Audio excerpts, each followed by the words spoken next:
হবে পুরুষোত্তম মাস।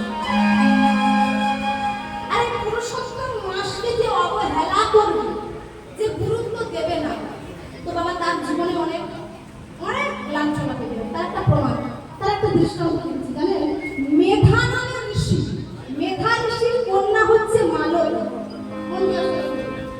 মেধা ঋষির কন্যা হচ্ছে মালতী। আর সেই মালতীকে জন্ম দিয়ে মেধা ঋষির স্ত্রী মারা যায়।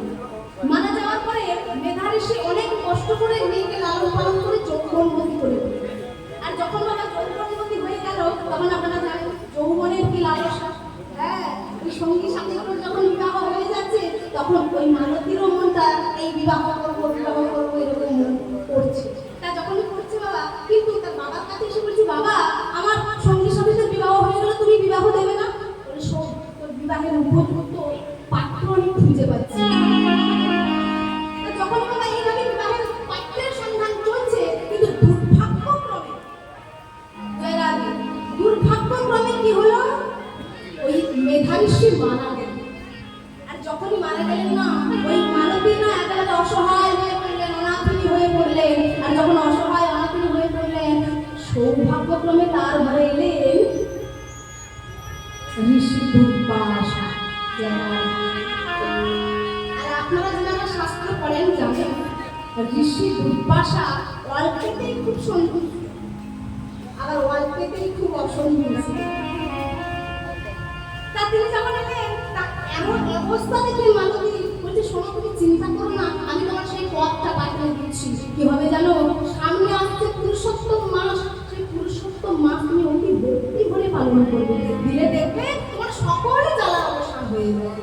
আর যেই না বলা, মালতী শুনে এই কথা বলছে, হ্যাঁ পুরুষোত্তম মাস পালন করলে আমার জীবনের সকল জ্বালা চলে যাবে।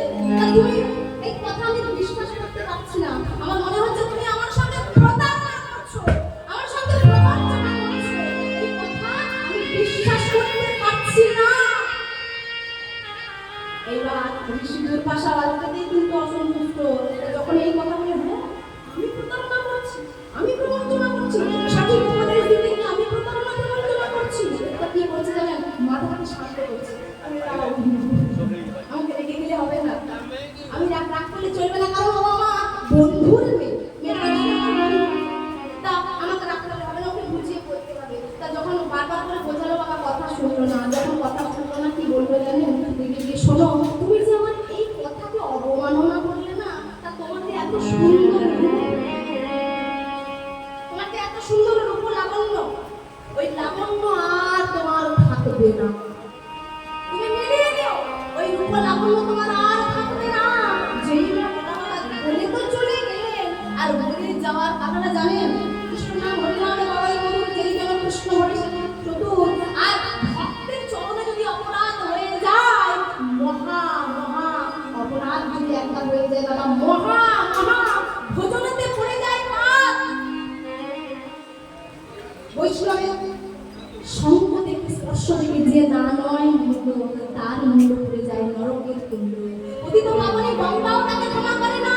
এই যে ভক্তের কথাকে অবমাননা করলো না বাবা, কি হলো, এত সুন্দর রূপ তার সঙ্গে সঙ্গে কুৎসিত হয়ে গেল, বিশ্রী হয়ে গেল, মলিন হয়ে গেল। আর যখন মলিন হয়ে গেল, তখন বুঝতে পারলো তার আমি ভুল করেছি, আমি অবমাননা করেছি। কি করলো জানো, দেবাদিদেবের ভোলানাথের তপস্যা, ৯,০০০ বছর ধরে দেবাদিদেবের ভোলানাথের তপস্যা করার পরে ভোলানাথ অল্পেতেই সন্তুষ্ট হয়। আর যখন সন্তুষ্ট হলে বলেন কি চাও, তা এই কথা তার মাথায় ঘুরছিল।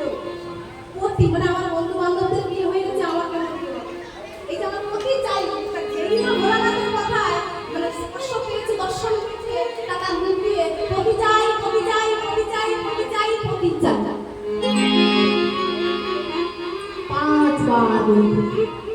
আর যেই ৫ বার বলে ফেলতে ভোলানাথ বলে দিয়েছেন, কথা বলে দিয়েছেন। আর যেই না কথা বলে দিলেন না, তা মনে মনে আমার তখন তা চৈতন্যটা ফিরে গেল। আমি পতি চাই ঠিক কথা, কিন্তু আমি এতবার বলে ফেলার পরে ওই ভোলানাথ আমায় দিয়ে দিলেন।